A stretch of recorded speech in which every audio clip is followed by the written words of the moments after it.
Our laws, as it pertains to substances, are draconian and bizarre. The psychopaths start this way. He was an alcoholic because of social media and pornography, PTSD, love addiction, fentanyl and heroin. Ridiculous.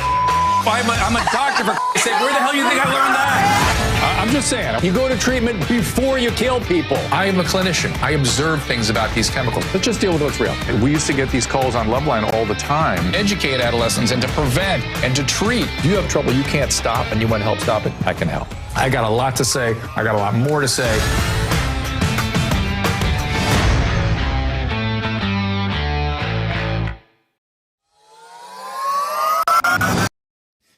Everyone, thank you for stopping by. We have an interesting show today. We're going to talk to Jeremy Murphy, the founder of 360 Bespoke, a media agency that provides PR, content development, reputation management, crisis communication.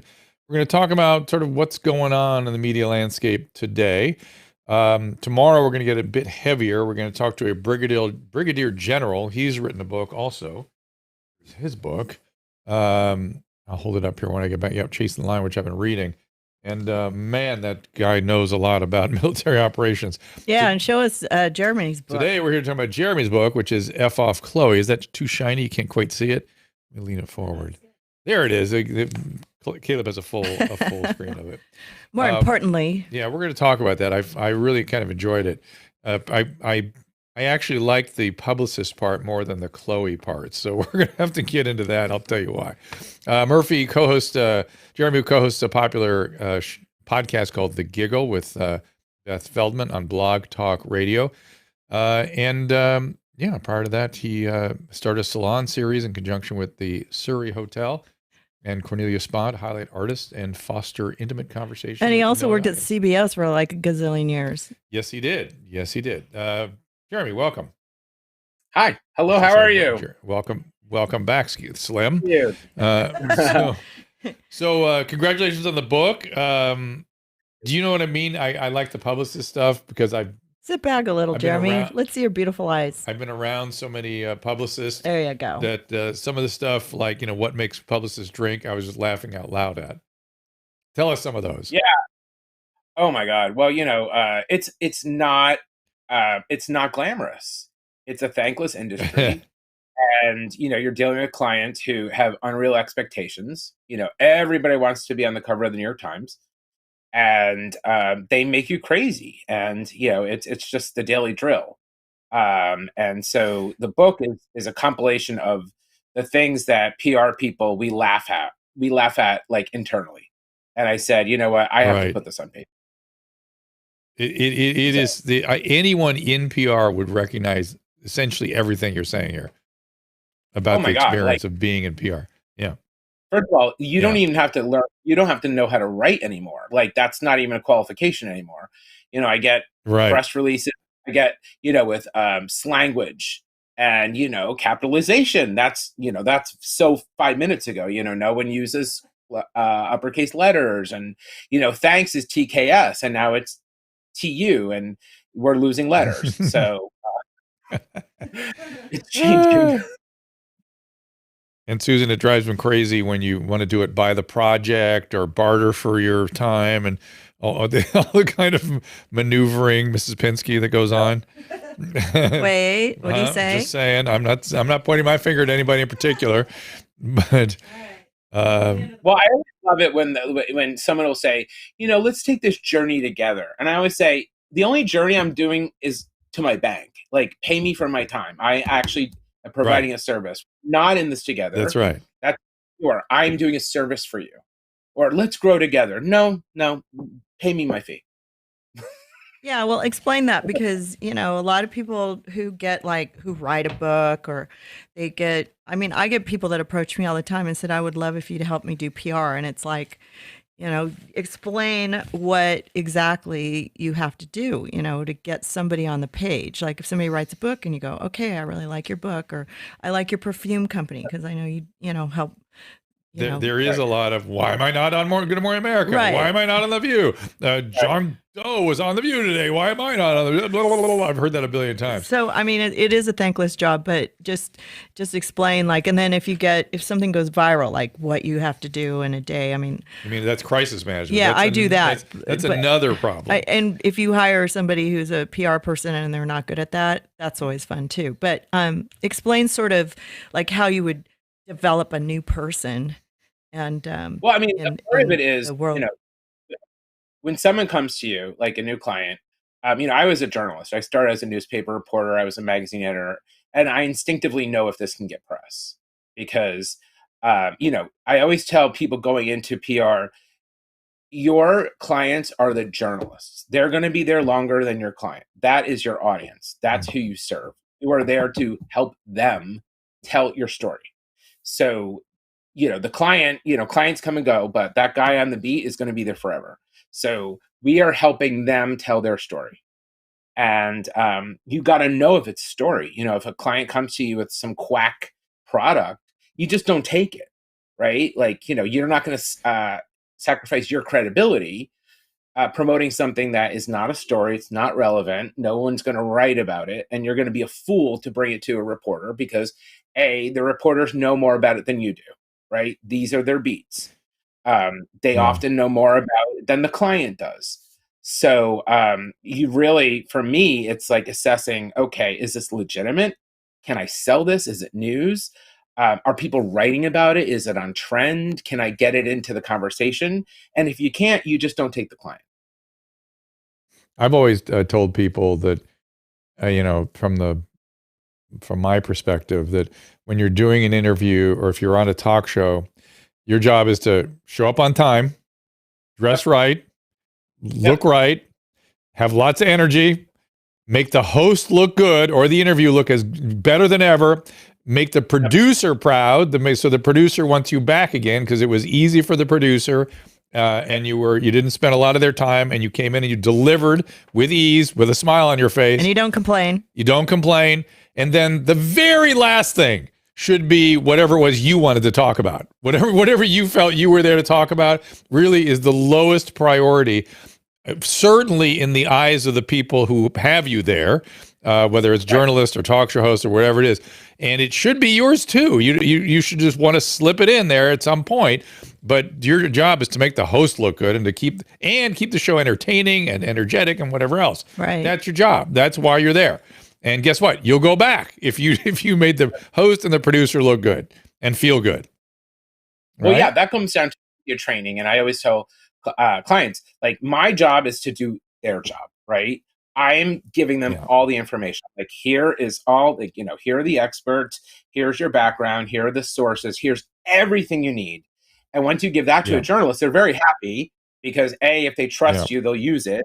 And you've helped them with their job. I mean, journalists today are, my heart goes out to them because they're so overwhelmed, and it's not even reporting the news now. You have to promote your own work, right? You have to tweet about it. That's right. You go on TV. You have to, it's not even reporting. Journalists are now brands, and which is totally new. When I was a journalist, it was like you wrote the story and people read it. Now, now you have to go out and promote it, and you have to go on TV, and it's completely different. So as a PR guy, the more I can help the journalist tell a story, the happier they are. Yeah, I'm sure of that. Yeah, that makes sense. Now, the Chloe part, you're taking aim as not the Chloe, or at least I didn't feel like it was the Chloe, the client, right? You don't have many of those. These were Chloe, the people that worked in PR with you, right? Yeah, Chloe is the employee. She's a very unique breed.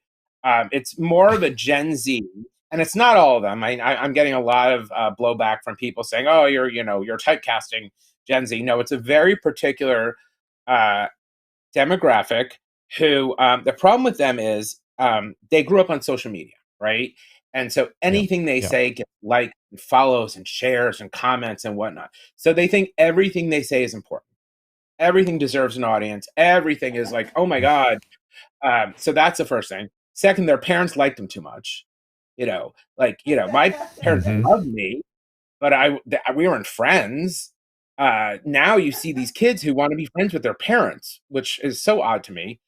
And and they're woke. They've come out of this new culture where they're empowered and they're passionate, but they want to change. They're too idealistic, and they're coming into the workforce and they think it should be done like they think. They have their values. I know Everybody has a that. I brand understand that. values. And it used to be companies interviewed you. Now you have these people interviewing companies. And it's like, oh, what's your carbon footprint? What's your stance on Black Lives Matter? What's this? And it's like, that's so new. Like, I just wanted a job when I was that age. I didn't have, values and a brand statement and expectations. I just wanted a paycheck. I'm sure you did have values. You just didn't insist that you superimpose your values on a corporation. Right. Exactly. And that's what's happening now. I have super well-educated kids, all three of them, like way too smart.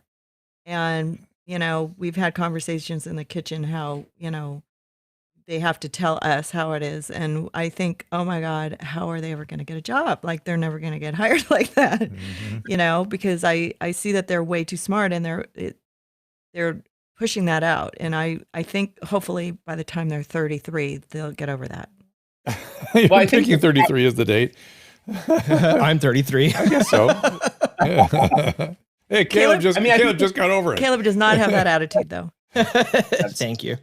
Mm-hmm. I think what's happening now is, a lot of companies are standing on the sidelines saying, all right, we're going to let this woke thing happen. We're going to let, BLM, we're just going to stand back, like let everything. We're going to just see how this shakes out.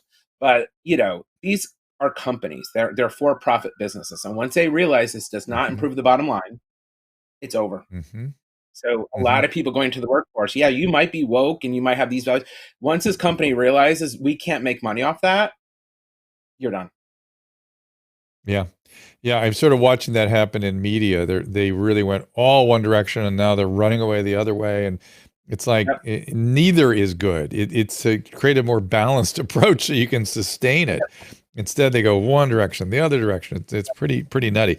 You give some free PR advice in the book.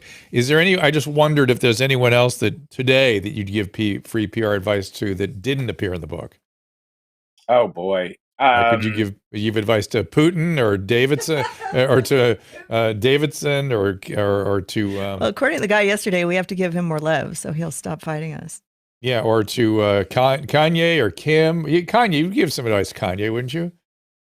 Well, he is the kind of client you can't control. He's the one you don't take because you are going to spend all your time cleaning up his messes. No matter what you tell him, no matter what he says, he's going to do the opposite. It's like Trump.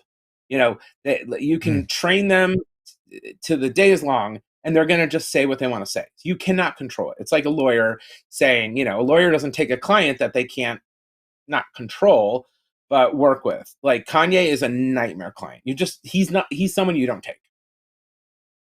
And it's harder for me to understand it when you point out Kanye, but when you say Trump, I get what you're talking about.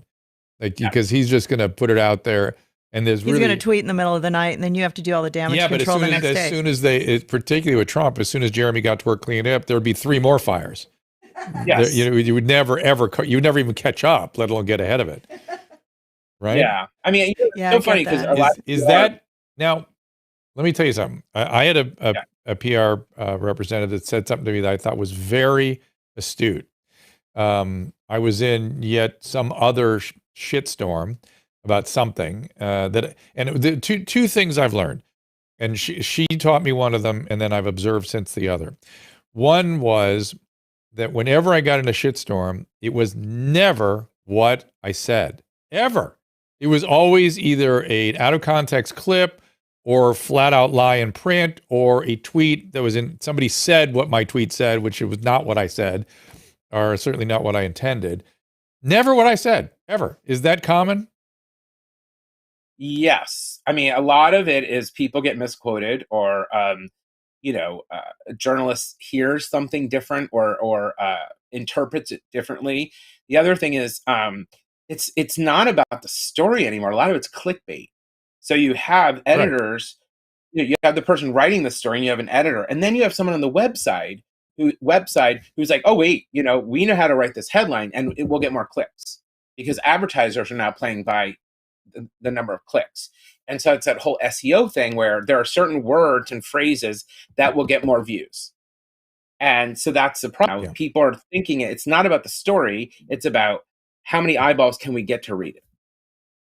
I get that, but I'm just stunned at how it's always some interpretation of something I said and never what I said. For instance, my son wrote a tweet for me about vaccine passports, and he said something like, how would you feel with a long time before it became a reality? Yeah, how would you feel about other countries demanding certain vaccines to have a passport to go to that Said country? It was going to be racist. That became yeah. We said we're creating an in-group and an out-group with that. How do you feel about it? Just trying to create some engagement.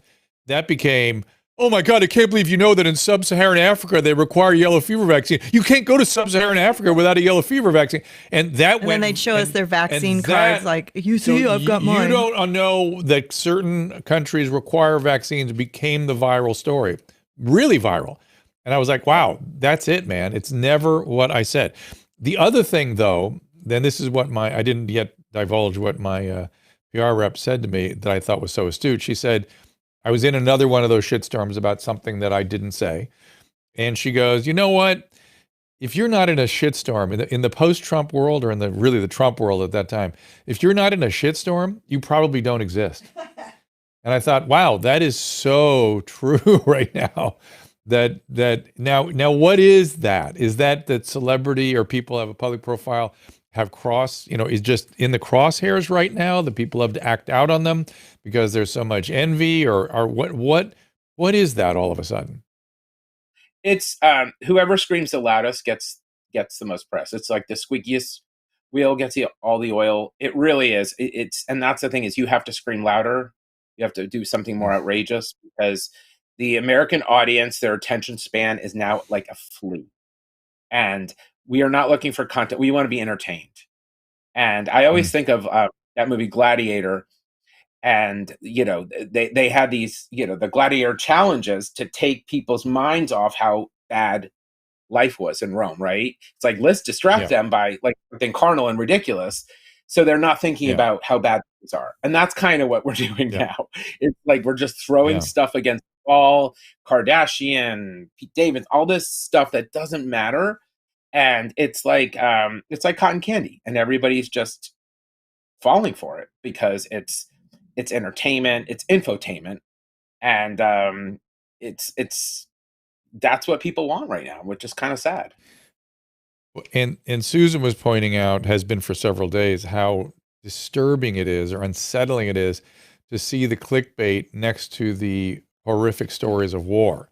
Susan, you want to fill that out? Yeah. So I'm pretty much into following the war and where we are as a humanity and our lives in the future. And I wake up, I look at my phone several times a day now to see if people are dying or if people are living. And then right below it is a stupid headline.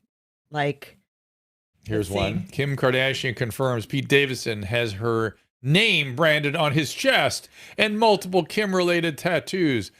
Oh, man. And I'm like, okay, why is that here? This doesn't make sense to me. And it just looks out of place. It's not. Why did they have to have attention is what I'm trying to say. Multiple rocket attacks on residential area. Did Kris Jenner push that out? Like who set up that People magazine thing and why is it on the front page today? I mean, there's right below it is that, interest rates are going up. Right above it is, the Russians bombed, another city and people are dying. And it's like, it just doesn't seem appropriate anymore. It bothers me. Well, a lot of this stuff is automated too. Like we think like someone's like really? they're doing like, oh, this is more important than this. No, a lot of it's like an algorithm, and there's some formula that says people want this, people want that, but a lot of it's just robotic. So you might see that maybe not even.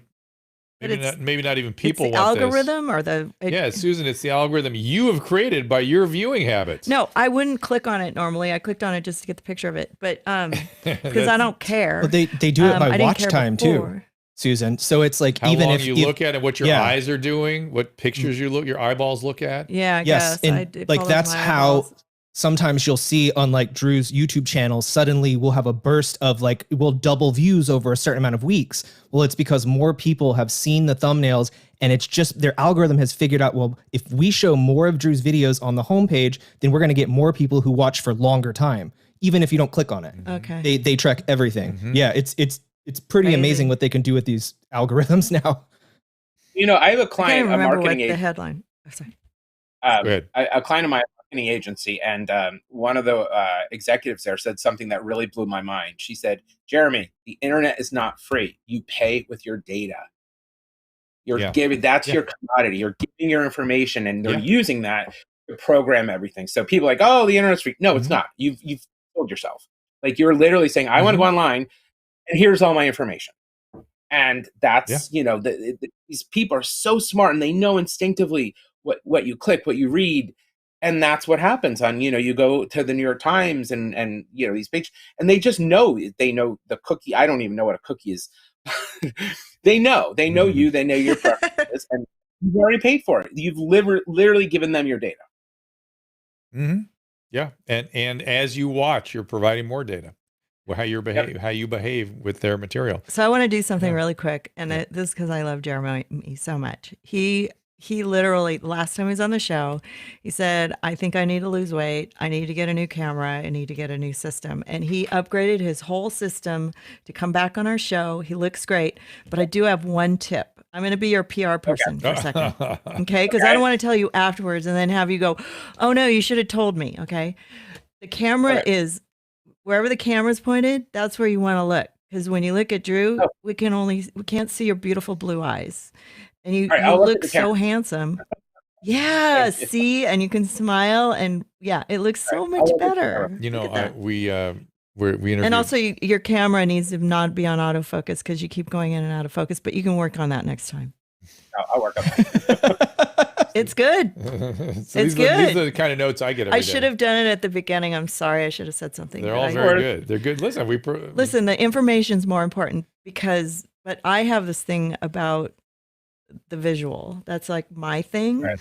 I drive everybody crazy with it, but that's because I'm a tech person. You're on it. You're on it. But see, look how good he looks. Yeah, you're right. It's better. I wanted to say that eyes. too. He has the most beautiful eyes. We interviewed someone for the Warrior Project yesterday, and I wanted to tell Yona that too. It makes people look shifty when they don't look at the camera. So let's go. That's right. Let's go back to Chloe. Okay. So tell us more about the Chloe, and do any of them survive in PR? Do they have any of them remain your employees? Are you able to teach them to? No, they're thriving. We're all going to work for a Chloe. Okay, these people are taking over. Okay.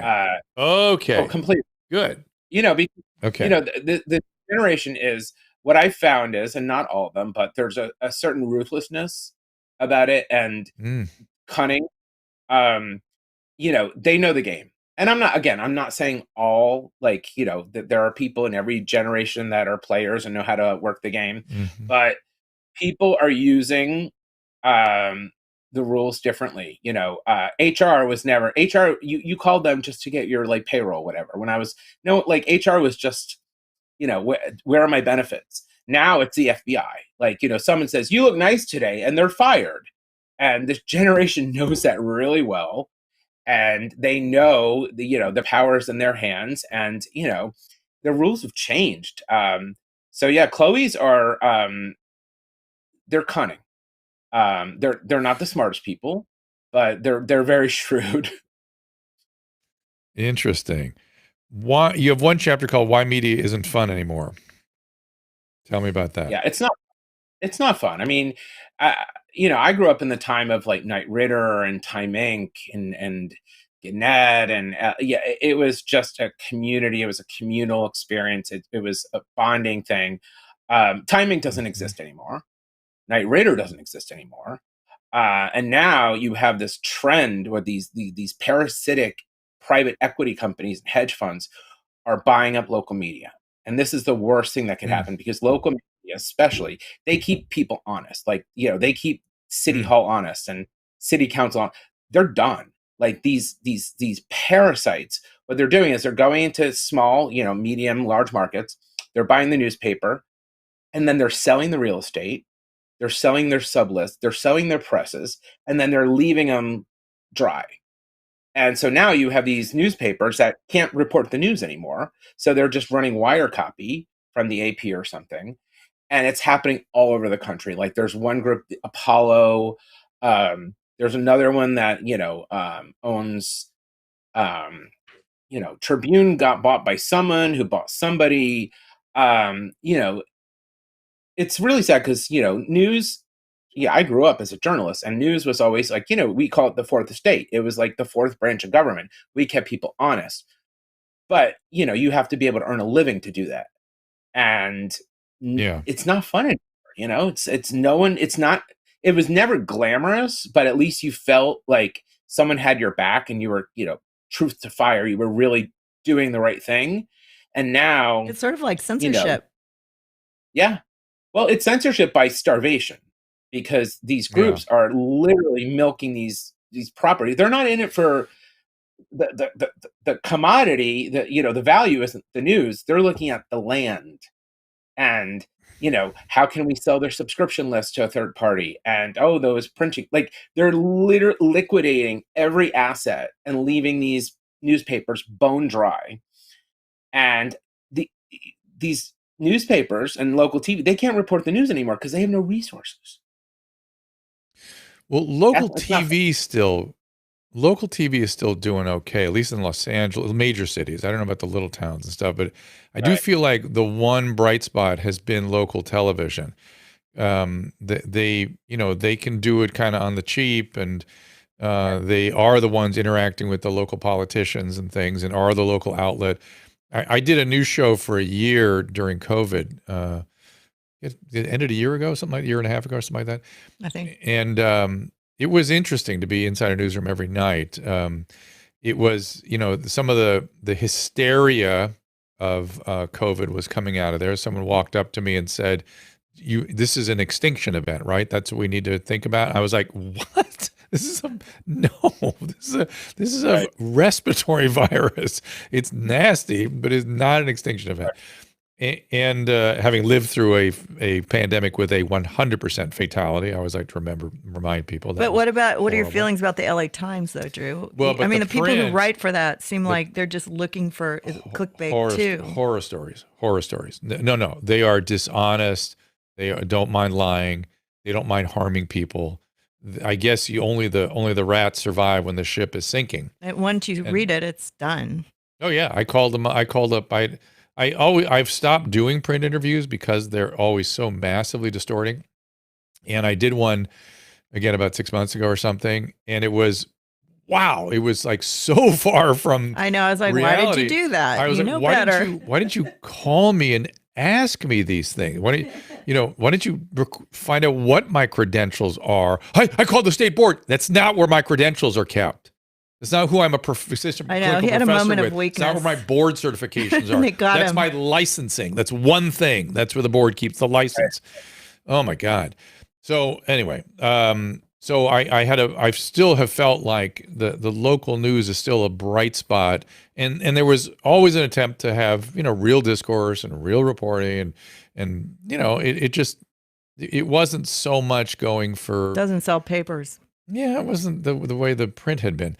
But where are we going with that? Why did you ask me that question? Well, I would say, you were defending when I was a kid, I knew when I was 5 or 6, I was going to be a writer.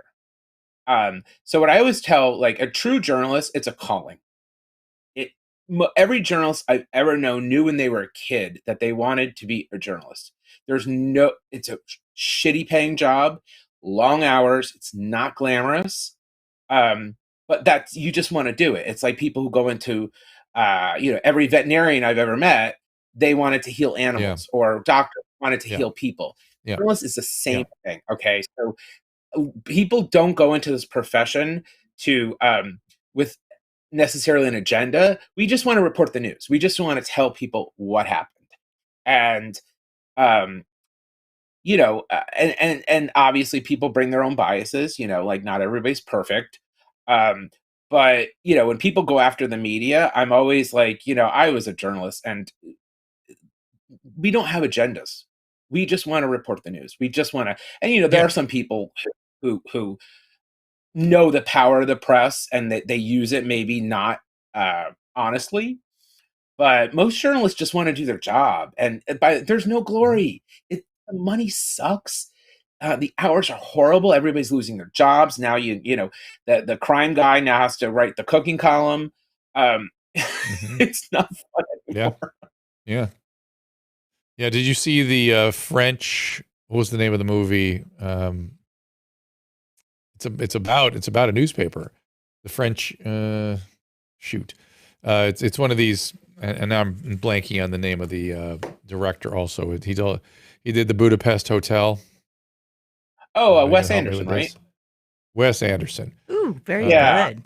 And this new thing, French Dispatch, was really kind of an homage to great writing and journalism. It really was it made me feel bad for what things used to be, even though it's a highly idealized and highly stylized and very crazy, but it's still it's a nice homage to writers.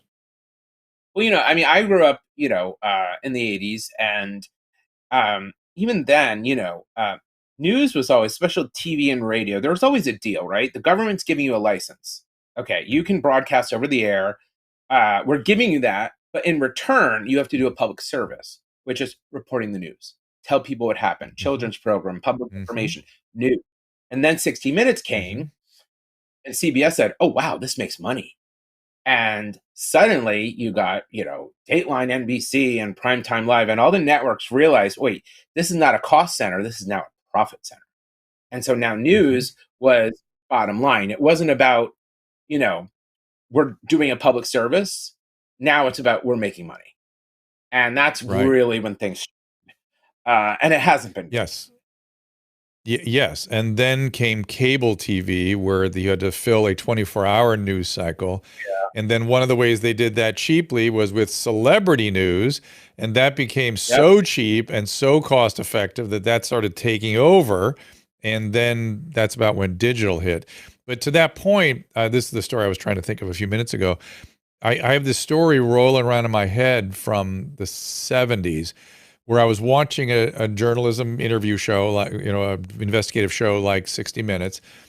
And the Dan Rather type was in Moscow doing a report on Pravda and the you know, the state news outlet on television. Was it called Pravda back then? Yeah.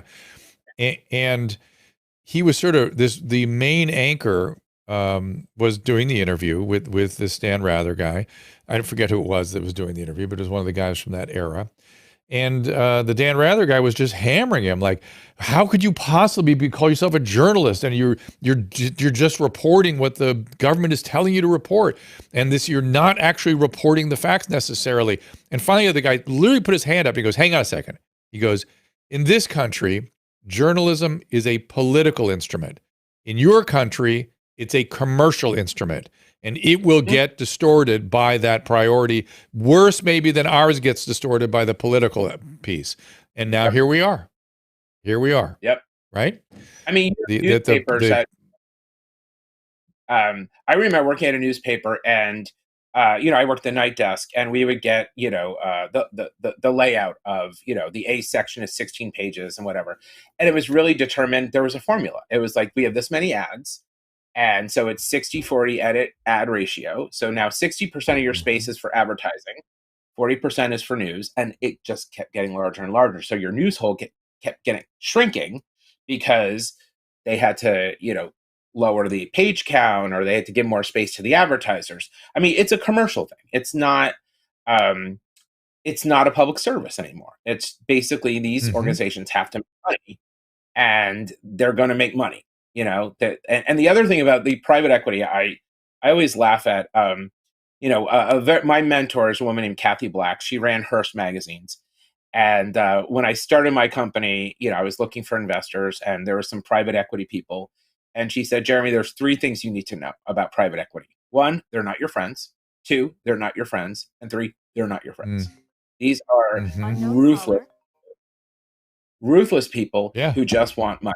And they're buying up media, which should be illegal Like, we cannot let these parasites buy our local newspapers, our radio, TV. We can't, because they don't care. They just want money, and they will sell their real estate. They'll do everything they can to squeeze a dollar of it. There's no ideology. There's no commitment. There's no sacrifice. They just want money. And, if it's a venture capital as opposed to private equity, is it VC as well as private equity coming in? It's just all kinds of money sources, I assume, right? Hedge fund, and they're parasites. They're the most ruthless people. They don't they're care. they're always, not only are they looking for profitability, they're looking for something called the road to liquidity. The road to liquidity is this dispassionate term that just means they have to figure out a way to turn this asset, whatever it is, a light bulb, a table, a news company, how to turn it into something worth more. That's it. And then get out. That's the road to liquidity. And what's left doesn't matter. When I started my career, I was the night editor at the Boca Raton News, which was owned by Knight Ridder. They sold it to some hedge fund people or whatever, and they just liquidated it. Suddenly, they sold the land, and then they sold the printing presses. And then they moved everybody to a shared, like a WeWork or something like that. They systematically just went and milked everything they can get out of this newspaper, which was such a great newspaper. I mean, it kept people honest. We would go to city council meetings. We would, I remember going to the courthouse and seeing the crime blotter. Those days are gone because no one has money for that now, because they've sold everything. Interesting. Makes sense. And Caleb is saying it reminds him of Succession. The behind the financial sort of priorities and thinking behind the scenes in a media company. So let's take a little break here. We've got a few people on Clubhouse, maybe with their hands up when I ask some questions. Jeremy will stay with us. The book is F Off Chloe. Let's bring it up here. Yeah, there it is. And you can read all about the Chloes, which it's not F off. It's fuck with an asterisk. Right. So it's fuck off, Chloe. Yeah. Okay. F you. I think the point of the it's not F. It doesn't asterisk. say F. It's for them, the podcast listeners. It's spelled if we were F on television, '. Jeremy, if we were on television right now, how would you read the title of your book? I've been saying F off, but I've been banned by several markets now because I'm a little too salty. And when you have the F word in your title, you kind of tend to relax a little bit. But it's spelled F apostrophe I know, but CK. Susan, in terms of promoting the book, you're not going to be able to say that. Yeah, you but can just say it on the internet. if you Google it F off, it's not going to pop up. So where can we find it? Like, more importantly, I mean, it's on Amazon. The publisher, very fortunately, has a great distribution program, and so it's everywhere. If you Google F off Chloe, it'll still pop up. Google Smart. Yeah. Okay, good. So during the break, he's going to turn off his autofocus too. Is somebody there to do that for you, Jeremy? Hang on. I'm writing it down. Okay. Never mind. Yeah, it comes right up. It's first thing that comes up. F off Chloe, first thing that comes up. So don't worry about the actually saying you can tell me to fuck off now. Fuck if you're on radio or television. So, all right. We'll come back with calls and more Jeremy after this. Since the beginning of the pandemic, nearly 1 in 5 Americans has reported consuming an unhealthy amount of alcohol. Could be you, but only 10% of them are actually getting the help they need. Reframe is a neuroscience-based smartphone app that helps users cut back or quit drinking alcohol altogether. Using evidence-based tools, techniques, and content, Reframe guides users through a personalized program to help them reach their goals. Comprised of daily tasks, a comprehensive toolkit, a community forum, and accountability guides, Reframe is a modern, accessible, and affordable resource that can help anyone looking to reevaluate their relationship with alcohol. Reframe is backed by Harvard University and Emory University Schools of Medicine, and it is ranked the #1 alcohol reduction smartphone app worldwide with over 350,000 downloads. With Reframe, there's no stigma, just science, no labels, just support. To learn more, go to joinreframeapp.com/Dr. Drew. Use the code Dr. Drew for 25% off your first month or your annual subscription. That's at joinreframeapp.com/Dr. Drew. Let's talk about our friends at Hydralyte. I can't say enough about Hydralyte. You hear me talk about them all the time. It gets me through workouts and medical procedures and colonoscopies and COVID. It absolutely contributed to my recovery from COVID. Hydration is key to feeling healthy, and there's never been a time when that could be more important. We're in the height of cold flu season. Every headache has got you testing for COVID. Staying hydrated can keep the questionable symptoms at bay, and there's nothing better than Hydralyte to get it done. Taking their hydration formula one step further, now there is Hydralyte Plus Immunity. It starts with their fast-absorbing electrolytes and adds a host of great ingredients. Plus, each single-serve, easy-pour drink mix contains 1,000 milligrams of vitamin C and 300 milligrams of elderberry extract. Hydralyte Plus Immunity comes in convenient, easy-pour powder sticks that rapidly dissolve in water to make a great-tasting drink that has a 75% less sugar than your typical sports drink. It uses all-natural flavors. It's gluten-free, dairy-free, caffeine-free, non-GMO, and even vegan.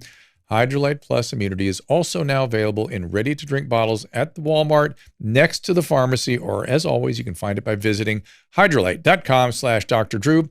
That is HYDRALYTE.com/Dr. Drew. And be sure to use that code Dr. Drew 25 at checkout for a special discount.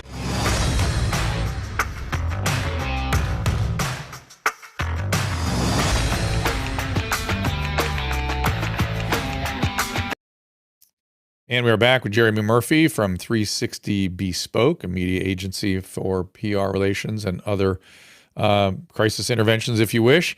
And Susan and I just had an interesting experience while we were on the break here where my mind goes about 1,000,000 miles an hour. And so I happened to think about something that was in the kitchen.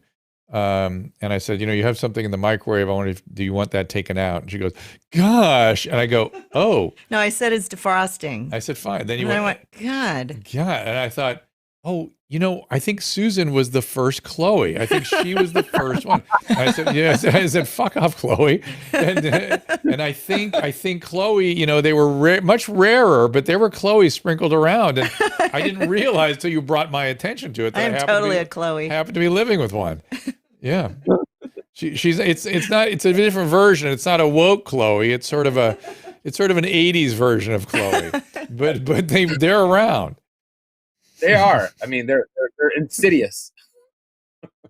And they do take over. You saw all the direction you got during the early part of this interview when she had your autofocus, I know. I'm being helpful. That's Chloe. Listen, Chloe. I have a relationship with Jeremy. He would ask me later and I would tell him, and I prefer to do it just so it's not an uncomfortable experience. And then Caleb, you had some questions. We were talking off the air about some of the behavior of some of the celebrities and go ahead. Yeah. So back in the day, before I was doing all this stuff, I used to do an entertainment show on the internet. I used to do my own stuff with the internet and tweeting and all that stuff. And so back then it was when Amanda Bynes was having her big, kind of a breakdown moment. And a lot of people online, we actually thought that, oh, she's faking this to bring publicity to an upcoming album or something. And so we thought we were playing along with it. We made websites and tweets. And then a month into it, it got very obvious. Wait a second, this is real. She's actually is having problems, and everyone's making jokes about it when we should be taking this seriously. I take that and then I apply it to what's happening now with the Kim Kardashian and Kanye West situation, where it seems very coincidental that Kanye just so happens to have a 3-part documentary coming out on Netflix. The Kardashians just so happen to have a new show on Hulu, and this is the only thing that's distracting people from the war and COVID, just so happens to be these people who have been quite proven geniuses. Like, I know Kim started out with money, but she started out with millions and turned it into billions, which is still very difficult to do. So I get caught in this trap of wondering, would they actually go this far with the reward at the end being millions and millions of dollars? Would they make this and kind of orchestrate all of this stuff when you look at the fact, like, police aren't arresting Kanye yet. They aren't actually, filing. it makes me question it, but then I also feel guilty about questioning it because of how wrong I was about Amanda Bynes. And let me tell you, Amanda was I'll let you answer that in just one second. But the really first glaring case of what you're talking about, Caleb, was Anna Nicole Smith. I was railing about that, and people were making fun of her. I'm like, you are watching a woman die. I kept saying that over again. This is somebody dying of addiction. I don't know what. We didn't know about all the opiates and stuff then at that point, but I knew it was addiction. I knew she was going to die, and she did. And everyone laughed and applauded as this woman went right into the grave. So go ahead, Jeremy. Well, first of all, the question was like, would people take advantage of this? Absolutely. Hollywood is a business. News is a business. It's television is like probably the greatest democracy because people vote with the remote controls, and what people want to watch is what continues. It makes the money. It's sad though, because when you do see something like, and I always say Britney Spears, there is a reason she has a conservatorship. Okay. Everybody's fighting for her freedom. Everybody, people outside in the court with signs and everything. Well, these decisions are not made rashly, right? To take someone's rights away that's your freedom is the most fundamental right you have. And so for a court to take that away, the threshold is so high. Clearly there were issues. And I think with Kanye too, I think, there are some issues there. Pete Davidson has been very open about mental health issues, and we're mining it for entertainment now. Now it's entertainment.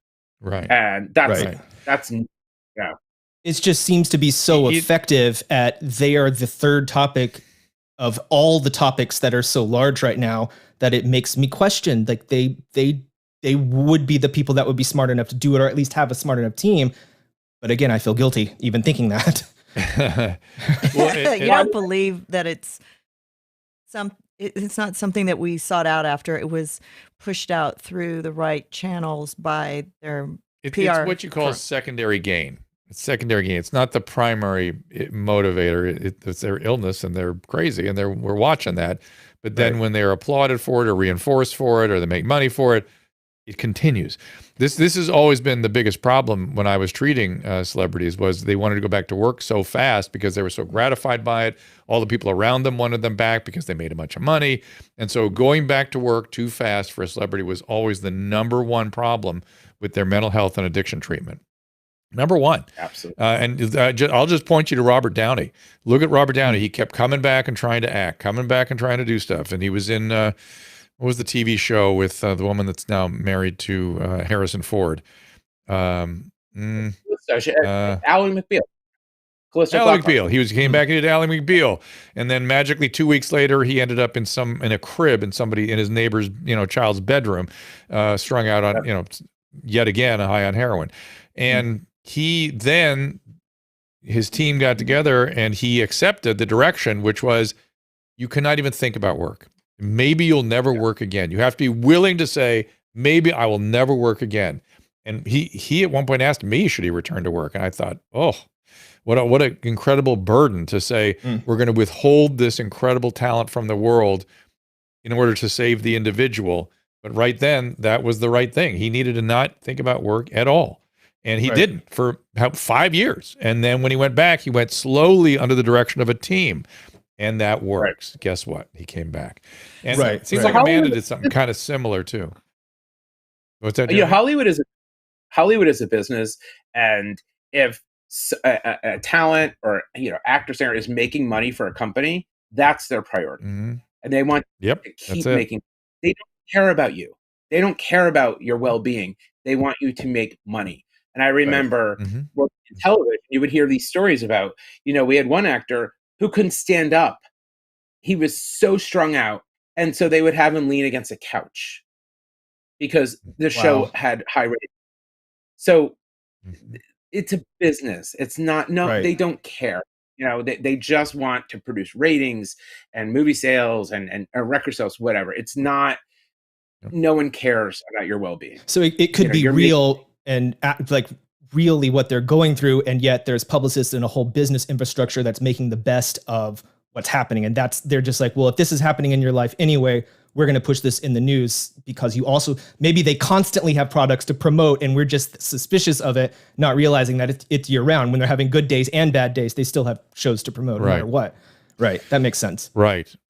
And back to your assessment of Britney. I mean, I have tried to get conservatorship for patients many, many times. And either A, the family won't do it for fear of exactly what happened to Britney's father. They're fearful they're going to ruin the relationship.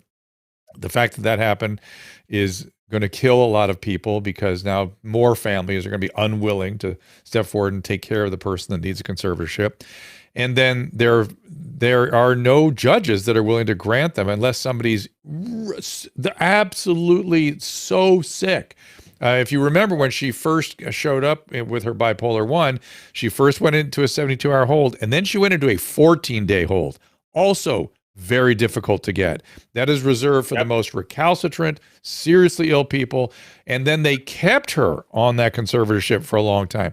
So they saved her life. No question in my mind. Those people, the family, the judge, the psychiatrist, 100% saved her life. Now, I can also see the flip side, which is that, you know, with all that structure and management for many years, she's managed to function highly and do well. And she wants to try it on her own now.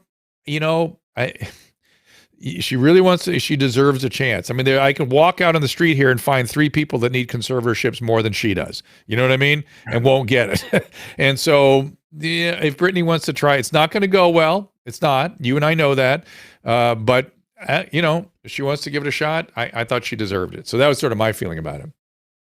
Well, you know, it's like those people that you read about, like, you know, they're on antipsychotic medication and they're taking their medication. They're like, I'm so normal. I don't need my medication. All the time. All the time. You're normal. You feel normal because you're taking the medication. Like, yeah, all the time. Right? So I have a question. Most common problem in psychiatry. I'm kind of worried about Pete Davidson. I mean, he's the one that we're not worried about Kim, but the way men have the men in their lives have been turned out, you know, how the marriages have turned out and how they've had, you know, it's been kind of hard in the Kardashian family for any of the male partners. When I see this, I just think, is this a cry for help that he's, you know, tattooing her name on his chest? No. The whole notion of cry. You haven't heard me talking about that enough. The whole notion of cry for help is sort of not really. He's happy at the moment, not a real thing. But people he seems smart don't enough. Cry for help. They just continue as long as they can, and then when things are really bad, then they ask for help. He doesn't seem a clear mind to Susan, be even dating her in the first place. Do you remember he dated Ariana Grande? Do you remember that? I know. And maybe it's exciting for a short period of time, but tattoos are permanent. And he got engaged to her and tattooed himself up about her too, right? And when that broke up, I actually was worried about him. I know, and I'm worried about him again. He's going down the same path. Correct. He's got a bad picker. It's not the tattoos, it's the ruptures of the relationships that destroy him. And, you know, he lost his dad and all this stuff. And we've all sort of familiar with his story. But I worry when Kim chews him up and leaves, that's going to be the problem. Jeremy? I mean, he's an average looking guy. He's talented. But the women he gets are so out of his league. And I'm always like, what does he have that, you know, I mean, it was Ariana. He was with Kim. And then there was, I think, Kate. There was some Kate person. So I think a lot of people think him as like a project, a fixer-upper. Like, you know, he's vulnerable and they just want to like make him better, or like they think they could, I don't know. But yeah, but they're all celebrities too. Sometimes celebrities like to be around other celebrities so that they don't have to be alone being the celebrity. But Susan, I agree with you that the problem is not the tattooing and not what's happening now. It's when this thing ends. I think he was way worse than we know when the Ariana Grande thing stopped. So I think that was really serious. He's probably using too? He talks about it all the time. I don't know what he's using, but he does talk about it a bit. So let's get some calls. I mean, it's one thing to just have fun and dating a Kardashian, but it's another thing to tattoo yourself, you know. Yep. Hey, Russ. Hey, Dr. Drew. I was just going to see what the guest thought about Dave Chappelle's old interview with James Lipton, I believe it is, inside the Actors Studio. He talked a lot about how he was covered when he walked away from his show, and then other people like Mariah Carey and Martin and all that, how they were covered in the media when they were having problems. And I just wanted to see what the guests thought about that. Do you know about the interview, Jeremy? Because Russ, you may need to describe it to us. Do you know about it, Jeremy? I know about the Netflix performance. I don't know about the interview that you're referring to. Yeah. So what does he say? What happened?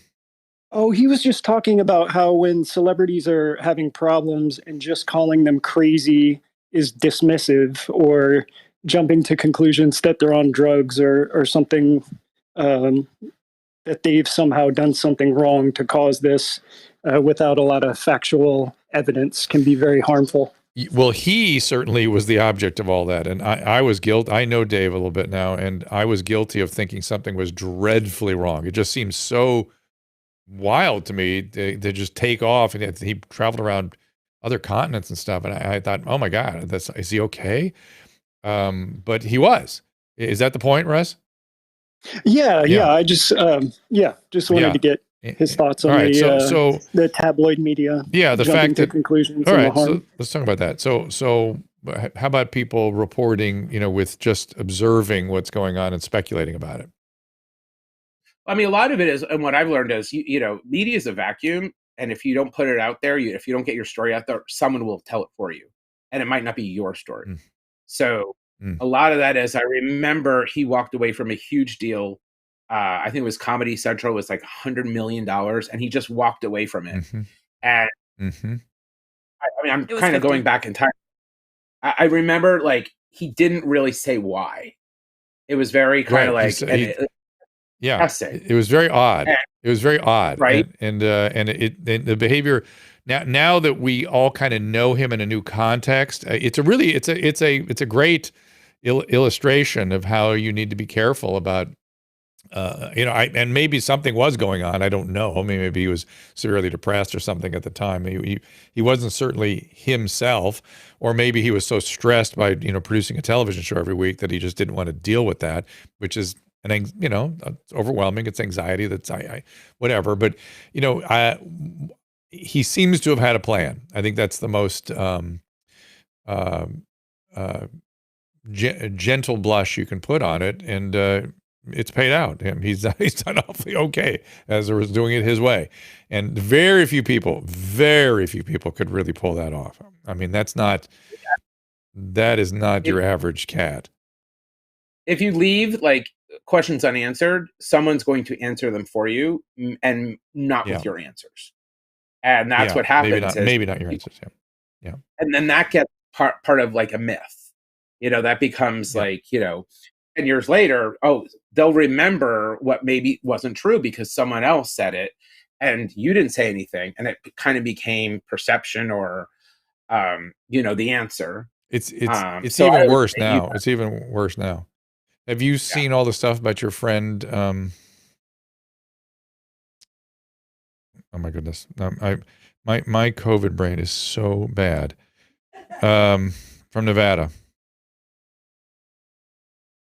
Susan. I'm sorry. Your friend that runs the Nevada beauty contest. Oh, Shayna. There's all this stuff about Shayna out there right now, and that's all built on no information coming to the press. None. Zero from anybody.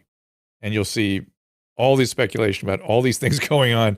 And all I will say is that they have spoken to no one.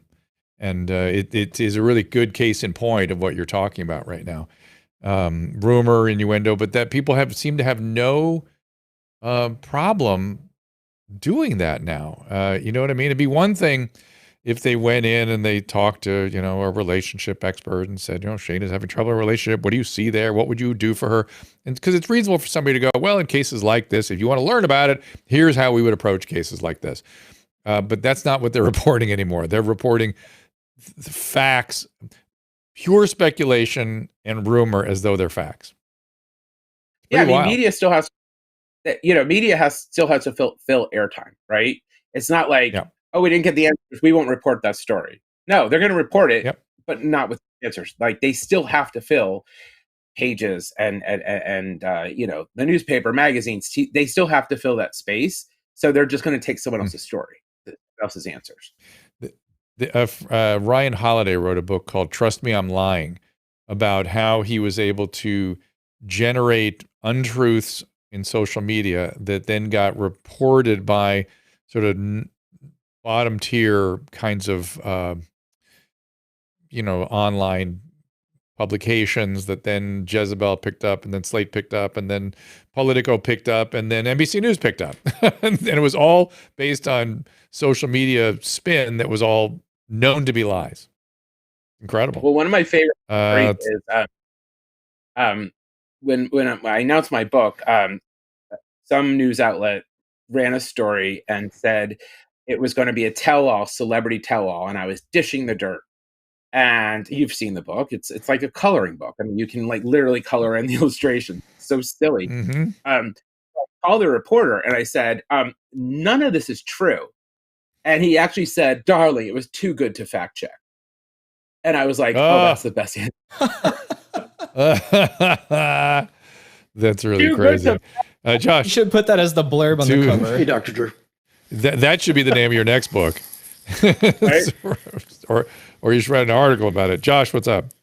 Yeah, good. Not much. It makes me think of this discussion as what happened to you about a year ago now, when you were nominated to be on the LA County Board of Supervisors. Yeah, I was nominated to be on the LASA, the committee that allocates resources for homelessness. And I'm just looking at your I'm looking at your Wikipedia page, Dr. Drew. I don't even want to know. Oh, no. I'll just read. Let me read to you what. Don't.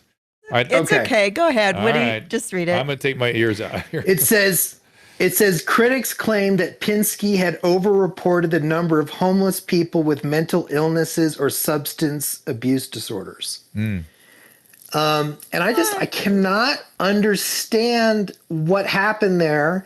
And also it says over 100 people submitted public comments asking supervisors not to approve Pinsky, and that the board received less than 5 public comments in support of his nomination. Right.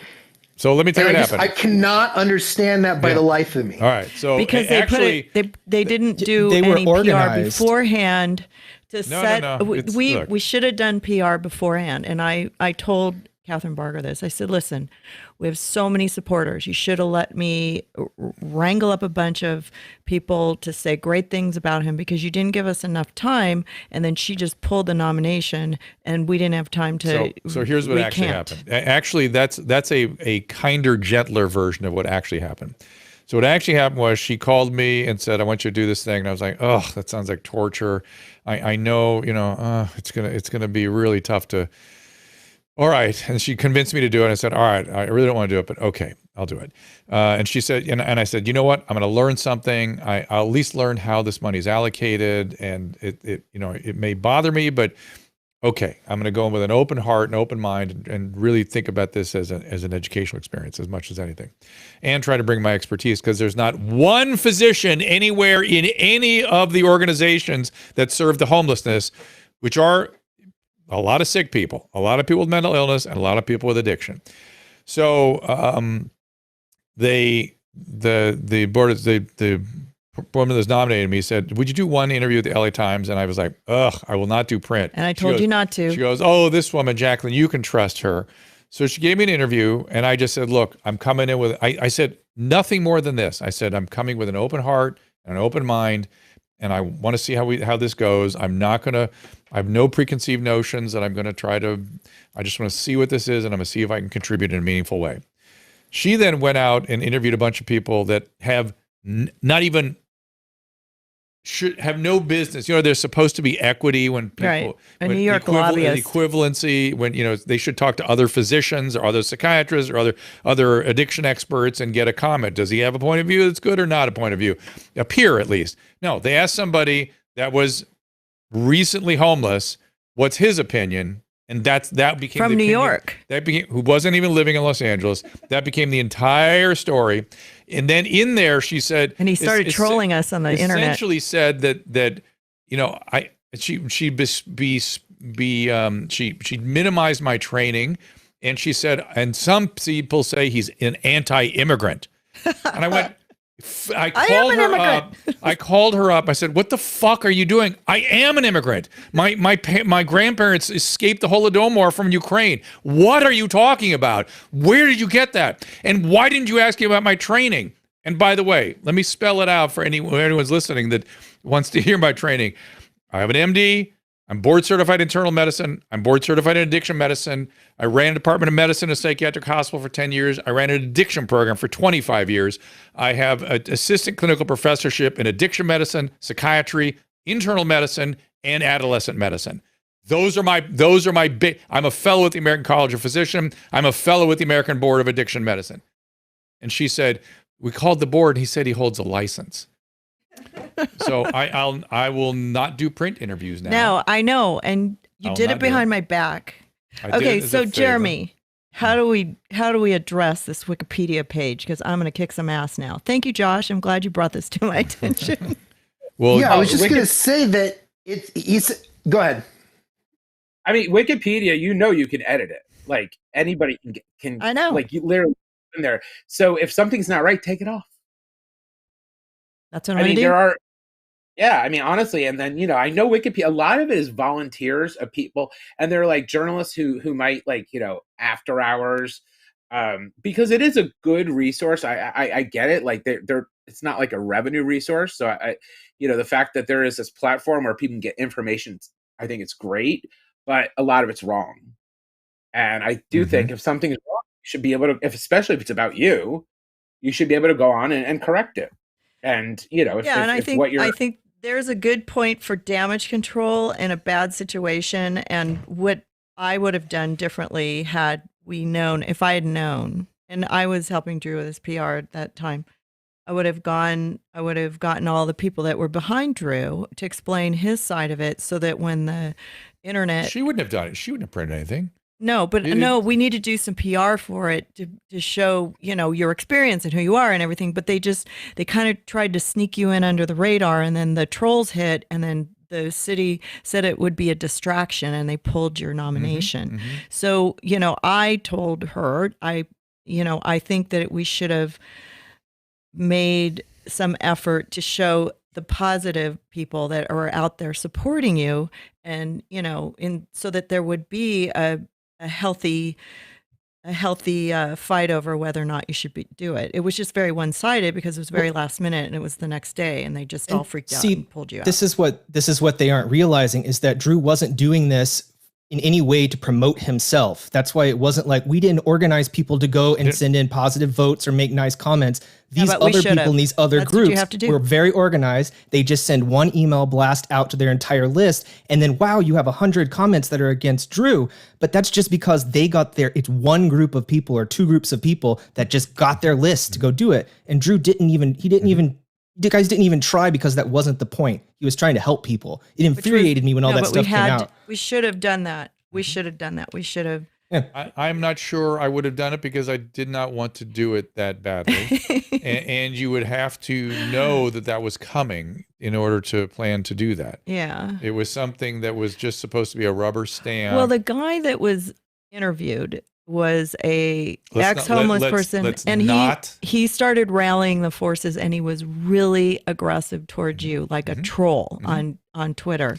And then I had to do all this damage control after that. And now, Governor Newsom, the words that are coming out of his mouth are my words. Exactly. So same thing. You weren't there to do harm. It wasn't. So all I care is that the problem starts to get solved, and now that he's starting to say the same things I was saying. Hopefully, I know. I feel bad for the homeless, because it's the people that are running the homeless organizations that are making money, that are avoiding somebody like you to come in and ruin their livelihood. Not one physician, not one clinician anywhere in any of the organizations that oversee homeless. Do you need to know anything more? No. Jeremy. It's pretty bad. But I wish I had Jeremy on my side that week. It would have been nice. Next time. Anytime. Yeah, what about the spouses of a person you're trying to represent? That can be more of a nightmare, Jeremy. Be careful. Oh, don't tell me to fuck off, Chloe. Okay. You just hand him this book. That's all. So let's see a full screen of the book again. There it is. It's F off Chloe as you speak about it publicly. If you type in F off Chloe in books on Amazon, it pops right up as your first choice. And it's a lot of fun. It's a lot of fun. And the fact that the Chloes are going to be the keepers of the kingdom in the future, it's interesting to know that. I thought a lot of the stories you were telling about people that didn't survive, that didn't make it, because they were so much the way they were that people couldn't tolerate it, but they adapt and they succeed. Chloe's going to be our boss. I mean, we have to realize that. Yeah. That's why it's like late. Yes, that's good. Yeah. I think that, by the way, any pushback on your book, I think that's the most important bit you can throw out there, which is, no, I'm describing the bosses of the future. That's all. They're fine. Be ready. But I like it. Maybe in the Urban Dictionary, it'll be like Karen, the Chloe.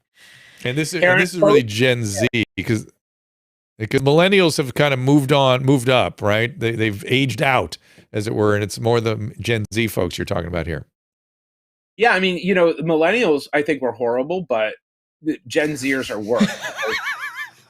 Millennials were not woke, and they were not as entitled to impose their values and what they think you should do. Like, there's this whole generation that feels so empowered and so entitled and self-absorbed that they want you. Like, if you don't do what they say, you're bad. You're a villain. Yeah. You're evil. Bad. Yeah, you're bad. You're villain, right?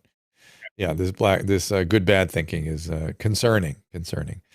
All right, well, listen, Jeremy, thank you for joining us again. Hopefully, great success with the book, and hopefully, we won't need your services in spite of Susan's intention to call you. He looks so much better looking in the camera. Look how cute he is. Oh, I'm not talking about that. I'm talking about you're needing him in another crisis. Oh, I know. I wish I had. I'm going to call him next time. All right. Well, prepare yourself. The one thing I did find that is a nice martini solved a lot, Jeremy. Yes. So I'll just call you. We'll have a martini. Anytime. It's funny thing. The book essentially says that. It's in the book. Is it really? Essentially, yeah. Oh, I didn't know that. Yeah. Good. So there you go. Call me Chloe. Okay, Chloe. All right, Jeremy. Thank you so much for joining us. We'll see you again soon. Bye-bye now. Bye-bye. And thank you, Caleb. Thank you, Susan, for the show. We meandered around to a lot of different areas today. Tomorrow, we're going to be really talking about war. We're going to talk with Dr. Anthony Tata. This is his book that we're going to talk about tomorrow. I'm glad. Kind of an extraordinary book. But I've been bothered by the fact that I obviously was very bothered when everybody became a expert in virology for the last 2 years and had no freaking idea what they were talking about. I am equally as concerned that everybody has become a military expert now. Everyone has complex opinions about how the Ukraine should be or what's happening in the Ukraine or why they're doing what they're doing. And you don't know shit.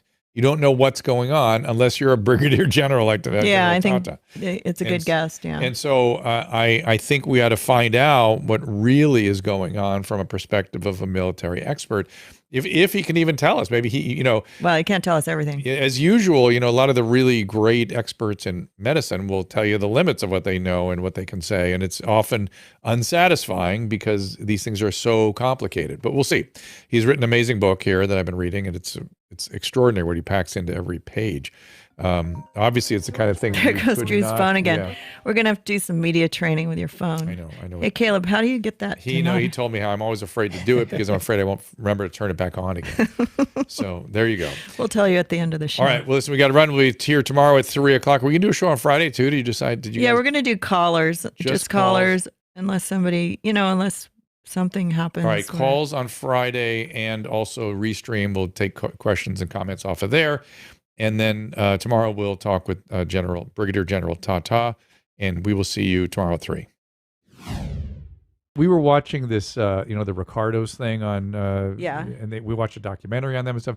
And when they were happiest, I noticed they were teasing each other and kind of goofing around in the way that we always do. Yeah, yeah. And I thought, we've done that for 40 years. And nobody knows Hang that on. Drew's funny. Listen to me. Thank you for that. This is we